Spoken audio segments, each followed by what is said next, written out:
The Mitten, a traditional tale adapted and illustrated by Jan Brett, published by G.P. Putnam's and Sons.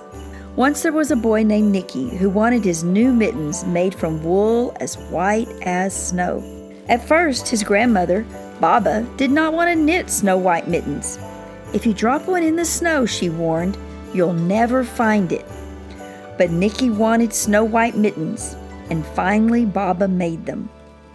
After she finished, she said, "When you come home, first I will look to see if you are safe and sound, but then I will look to see if you still have your snow-white mittens." So off Nicky went, and it wasn't long until one of his new mittens dropped in the snow and was left behind. A mole, tired from tunneling along, discovered the mitten and burrowed inside. It was cozy and warm and just the right size, so he decided to stay. A snowshoe rabbit came hopping by. He stopped for a moment to admire his winter coat. It was then that he saw the mitten, and he wiggled in feet first. The mole didn't think there was room for both of them, but when he saw the rabbit's big kickers, he moved over. Next, a hedgehog came snuffling along.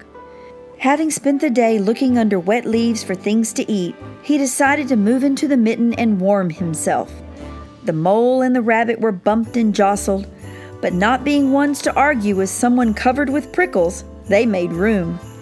As soon as the hedgehog disappeared into the mitten, a big owl, attracted by the commotion, swooped down. And when he decided to move in also, the mole, the rabbit, and the hedgehog grumbled. But when they saw the owl's glinty talons, they quickly let him in. Up through the snow appeared a badger. He eyed the mitten and began to climb in. The mole, the rabbit, the hedgehog, and the owl were not pleased. There was no room left. But when they saw his diggers, they gave him the thumb. It started snowing, but the animals were snug in the mitten. A waft of warm steam rose in the air, and a fox trotting by stopped to investigate. Just the sight of the cozy mitten made him feel drowsy. The fox poked his muzzle in. When the mole, the rabbit, the hedgehog, the owl, and the badger saw his shiny teeth, they gave the fox lots of room. A great big bear lumbered by. He spied the mitten all plumped up. Not being one to be left out in the cold, he began to nose his way in. The animals were packed in as tightly as could be. But what animal would argue with a bear? The mitten swelled and stretched. It was pulled and bulged to many times its size, but Baba's good knitting held fast. Along came a meadow mouse, no bigger than an acorn. She wriggled into the one space left and made herself comfortable on top of the great bear's nose. The bear, tickled by the mouse's whiskers, gave an enormous sneeze. Ah, ah, ah, choo-choo!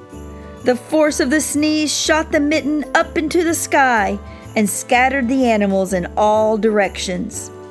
On his way home, Nicky saw a white shape in the distance. It was the lost mitten silhouetted against the blue sky. As he ran to catch his snow-white mitten, he saw Baba's face in the window. First, she looked to see if he was safe and sound, and then she saw that he still had his new mittens.